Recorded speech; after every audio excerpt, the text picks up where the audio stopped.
یہ اکبر اللہ فاروقی علیہ رحمت الرضوان ناندیڑ میں اس سے پہلے تو خاندان میں تھے، ان کے والد وغیرہ خاندان سے ناندیڑ آئے، ناندیڑ میں رہے اور والد بھی ان کے عالم دین معامل عالم دین گزرے اور ان کی والدہ بھی متقی اور پرہیزگار گزری اور ایک عالم دین کی بیٹی گزری۔ بعض سامعین حضرت اکبر اللہ فاروقی علیہ رحمت الرضوان کی پیدائش کا یہ معاملہ ہے کہ بتایا گیا کہ جب آپ کے والد گرامی کی شادی ہوئی تو 2 یا 3 سال یا 4 سال تک بچے نہیں ہوئے۔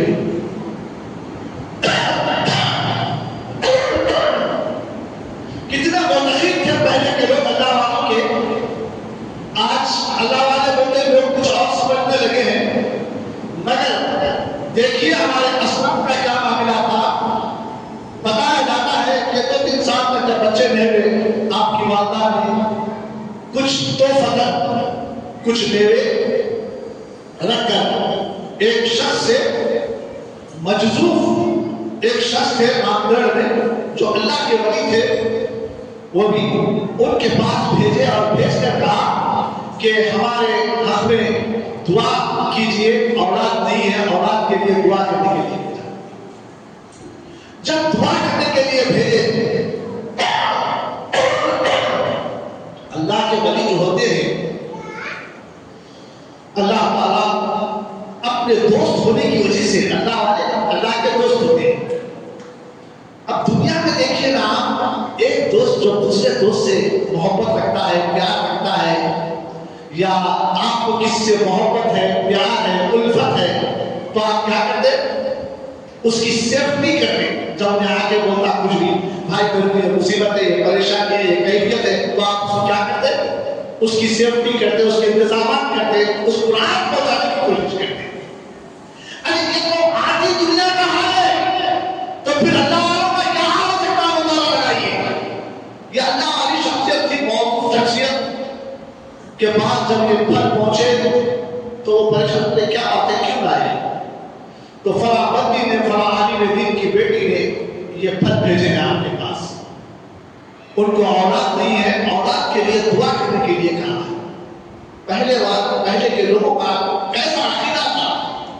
آج کسی کی بارگاہ میں جا کے دعا کرتے شرک ہو گیا، بدعت ہو گیا۔ نہیں میرے بھائی، شرک الگ ہے، بدعت ایک الگ چیز ہے، اس کو سمجھنے کی کوشش کیجیے۔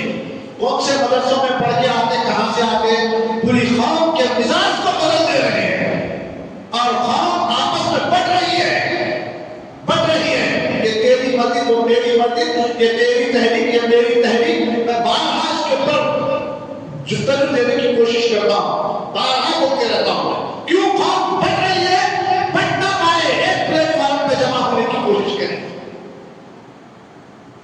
ہماری کتاب ایک، ہمارا رسول ایک، ہمارا کعبہ ایک، ہمارا نبی ایک، باوجود اس کے ہم بٹ رہے ہیں۔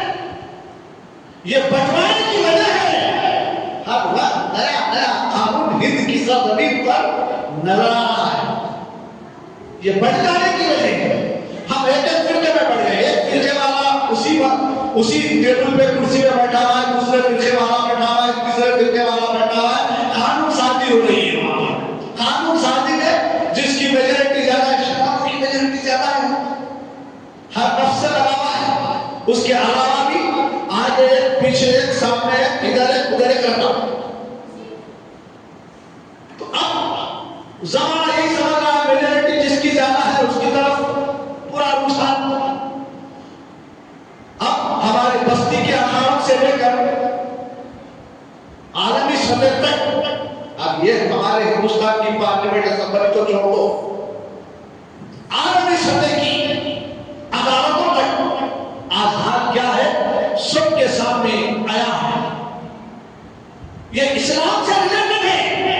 جب سے ہم نے قوموں کو، فرقوں کو اسلام سے اسلام سے دور رکھنا چاہیے سمجھا. تو اسلام میں یہ لوگ گھستے ہیں. اگر ان کو پہلے سے ہی ہم کٹا مانتے قرآن اور حدیث کے ذریعے سے تو یہ فرقے وجود میں نہیں آتی. مسلمان سب ایک پلیٹ فارم پہ ہوتے. بنا کہ معزز سامعین میں حضرت عمر اللہ فاروق رحمۃ الرضوان کی تاریخ بتا رہا تھا. ہمارے لوگ پہلے اتنے متقی وہی ہوا کرتے تھے کہ اللہ اکبر کوئی بھی ہم سے زیادہ بڑا ہے, عمر میں بڑا ہے, عبادت ریاضت مجاہدہ کرنے والا ہے, اللہ کے گھر سے منسلک ہے, اللہ والوں سے منسلک ہے, اتباع رسول میں زندگی گزارتا ہے, دین کے معلومات اس کے پاس ہے, تو فوری ہماری قوم اس سے رہنمائی حاصل کرتی ہے. ارے بھائی یہ ہمارے عمر میں بڑے ہیں, ان کو تجربہ ہے, رہنمائی حاصل کرتے تھے, مشورے کرتے تھے. آج مشورہ سب اپنا مشورہ ختم. آپ تاریخ پڑھ لیجیے اللہ کے نبی صلی اللہ علیہ وسلم پہ وہی آتی تھی کیا کرنا کیا نہیں کرنا. باوجود اس کے حضور صلی اللہ علیہ وسلم جو آپ کے پاس مریدین متقین خلفائے راشدین جو ہوتے تھے ان کو لے کر مسجد میں بیٹھتے تھے, مشورہ کرتے تھے. نبی کو مشورے کی کیا ضرورت تھی؟ باوجود اس کے دنیا کو سکھا گئے اے دنیا والوں, اگر جب کبھی کوئی معاملہ تمہارے بیچ پیش آئے, چاہے گھریلو معاملہ ہو, چاہے سیاسی معاملہ ہو, چاہے کوئی معاملہ ہو قوم کا, آپ اپنے جانشینوں کو لے کر بیٹھیے, اس پہ مشورہ کر کے کام کیجیے. ہم کو سکھاتے گئے حضور, حالانکہ حضور مشورہ کرتے, سب مشورہ سنتے, پھر اپنی تجویز رکھتے حضور صلی اللہ علیہ وسلم. یہ کیسا رہے گا؟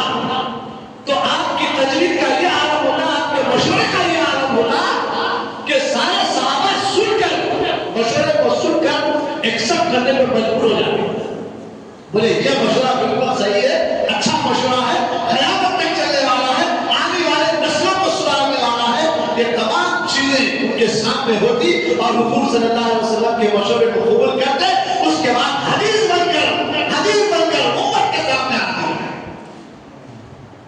معزز سامعین اتنے متقی ہوا کرتے تھے پہلے کے لوگ. آج ہمارے عقیدوں کو لوٹ لیا جا رہا ہے. کیا مشورہ کرنے کی کیا ضرورت ہے؟ باپ سے مشورہ کرنے کی کیا ضرورت, وہ چچا سے مشورہ کرنے کی کیا ضرورت, اپنے بڑوں سے مشورہ, عالم دین سے مشورہ کرنے کی کیا ضرورت. ارے تو خود کرنا ہے, طاقت رکھتا ہے, سوچ رکھتا ہے, فکر رکھتا ہے, میں کو مشورہ کرنا بھائی تو رائٹ دیے سر. پڑھا کر انسان کے اندر یہ سمجھ رہا ہے انسان میرے میں سب ٹیلنٹ آ گیا. جب سے انانیت بڑھ گئی, انانیت جب سے بڑھ گئی, آپسی اختلافات کتنے بڑھ گئے دیکھیے آپ, گھر کے اندر سے لے کے پارلیمنٹ تک. ہم ایسے نہیں کہتے عالم دین صرف ایک قرآن اور حدیث کے اوپر ہی نظر نہیں رکھتا, اس کے اوپر نظر رکھتے ہیں اپنی قوم کی اصلاح کے لیے, اپنی قوم کی اصلاح کے لیے قرآن اور حدیث کے ذریعے سے قوم کے اندر دینی شعور بیدار کرنا چاہتا ہے, امن کا پیغام دینا چاہتا ہے, تاکہ قوموں میں, ملت میں, انسانیت میں امن کا پیغام پہنچے اور اسلام کی حامیاری. اسی اسلام کی حامیاری کے لیے حضرت عمر اللہ فاروق علیہ رحمۃ الرضوان کی والدہ نے یہ فکر لی کہ ہمارے گھر اولاد دین کا کام کرنے والی شخصیت, دین مدین کی خدمت کرنے والا کوئی نمائندہ, کوئی مبلغ, کوئی عالم دین پیدا ہو جائے. یہ گھر سے انہوں نے مجذوب کے پاس میرے بھیجے اور کہا ہمارے لیے اولاد کے لیے دعا کریں. اللہ کی بارگاہ میں مجذوب نے دعا کی, اے اللہ فلاں فلاں شخصیت کو تو نیک سارے اولاد نہ. ایک سال کے اندر انہیں محسوس ہوا, عمر ٹھہرا, حضرت عمر اللہ فاروق علیہ رحمۃ الرضوان کی شخصیت دنیا میں تولد ہوئی, ناندیڑ کی سرزمین پر. اب یہاں پر والد عالم دین تھے, حافظ قرآن تھے, باعمل شخصیت تھی, سلام کے بڑے پابند تھے. آپ کی نگرانی میں 7 سال تک تعلیم ہوئی. 7 سال کے بعد آپ نے ایک حافظ قرآن جو نابینا تھے ان کی بارگاہ میں حضرت نور اللہ فاضل رحمہ کو بھیجا حفظ کرنے کے لیے. صرف 4 سال کی قلیل مدت میں آپ حافظ قرآن ہیں. حفظ قرآن فرمایا. آج ہمارا تعلیمی نظام کیا ہے؟ ہم تعلیم سے کہاں ہیں؟ ہم تو انگریزی تعلیم اولاد کو دلانے کے لیے جان پر کوششیں کر رہے ہیں اور یہ کوششوں کا یہ نتیجہ آئے دن معاشرے میں نظر آ رہا ہے کہ ہماری اولاد اتباع رسول کو چھوڑ کر انگریزی ماحول میں ڈھل کر یہ محسوس کر رہی ہے میں ترقی کر لیا. یہ ترقی نہیں ہے، یہ تو جہالت ہے، یہ تو رسوائی ہے زمانے کے لیے. تم ایک مسلمان ہوتے ہوئے انگریزوں کے معاملات کو اجاگر کر رہے ہو. ایمان والے ہوتے ہوئے تم اہل خیروں کی سیرت کو اجاگر کر رہے ہو. جس نبی کا کلمہ پڑھ رہے ہو، جس قرآن کے اوپر آپ ایمان لائے ہو، جس مذہب کا دعویٰ کر رہے ہو، اس مذہب سے ہماری کتنی جستجو ہے ہم اپنے سینے پہ ہاتھ رکھ کے دیکھ سکتے ہیں. معاشرے کا جائزہ لے سکتے ہیں. بعض سامعین، ہمارے اسلاف کو اتنی فکر تھی مذہب کی، قرآن کی، حدیث کی، دین کی، امت کی، قوم کی، عبادت گاہوں کی، خانقاہوں کی، خواتین اسلام کی، ان کے اوپر دین کا کام کیسا کرنا، یہ فکر ان کے اندر ہمیشہ رس اور بس گئی تھی. اس کا نتیجہ یہ نکلا کہ پہلے ہمارے لوگ بچے کو سب سے پہلے حضور صلی اللہ علیہ وسلم کی حدیث کے مطابق حضور نے فرمایا تھا جب بچہ ہوش سنبھالنے لگا شروع کرتا ہے تو ایک روایت میں ہے میرے آل کی محبت اور میری محبت ان کے دلوں میں ڈالو. نبی کی محبت، نبی کے آل کی محبت ان کے دلوں میں ڈالو. بچے کو حسنین کریمین کے واقعات سنائے جائیں، ان کے بچپن کے واقعات سنائے جائیں، نبی کے بچپن کے واقعات سنائے جائیں، تاکہ بچے کے دل میں محبت پیدا ہو، عشق پیدا ہو، لگن پیدا ہو، نبی سے وابستگی پیدا ہو. نبی کا عشق بچے کے دل میں جب آ جاتا ہے تو آقا فرماتے ہیں پھر اسے قرآن پڑھو، اللہ کا کلام پڑھو. جب نبی کی محبت اس کے دل میں آ جائے گی تو جب کلام پڑھے گا اس کلام سے اس کو ہدایت ملے گی، راستہ ملے گا، اہدنا صراط المستقیم ملے گا. صراط المستقیم پر چلنا اسے آسانی نظر آئے گی، ورنہ نہیں تو بڑا کٹھن سمجھے گا اس کو. آج دنیا سمجھ رہی ہے اور اسلام میں اور بڑے پابندیاں ہیں تو فلاں ہے 5 دن نماز پڑھنا ہے، ایسا ہے ویسا ہے، کپڑے ویسے پہننا ہے، داڑھی ایسی چھوڑنا ہے، سر کو امامہ باندھنا ہے. امامہ تو کیا ٹوپیاں چلے گئے ہمارے سروں سے. آج یہ یہود و نصارہ عرب کی سرزمین میں نام ہمارے رکھ کر داخل ہوئے اور ہمارے مذہب کو تباہ کرنے کے لیے یہ یہود و نصارہ آپ کو قبلے اول سے لے کر مکے تک یہ یہود و نصارہ کی سازش رہی. مسلمان بڑے اجتماعی شکل میں عمل کے ساتھ عبادت کا پیغام دیتے ہیں، تو جب وہ عبادت کرتے ہیں تو عمل میں ایسے دلائل پیدا کر دو تاکہ ان کی عبادت قبول ہو جائے. یہود و نصارہ کی سازشیں مولانا صاحب ہم سمجھ رہے ہیں نہیں باقی مسلمان ایسی کرتے ہیں. کرو بھائی، حشر کے دن پتا چلے گا ہم کو کیا کرنا ہے. خیر طالب دین کا اپنی پہلے کی سطح پر اس کی ذمہ داریاں ہیں کہ حضور صلی اللہ علیہ وسلم کے پیغام کو امت کے سامنے رکھا جائے. امت قبول کرے تو نجات پا جائے گی، اگر قبول نہ کرے تو حشر کے دن دیکھ دے گی. اور سامنے اسی لیے حضور صلی اللہ علیہ وسلم نے فرمایا میں نہیں من احب سنتی فقد احبنی ومن احبنی کان معی فی الجنہ. جس نے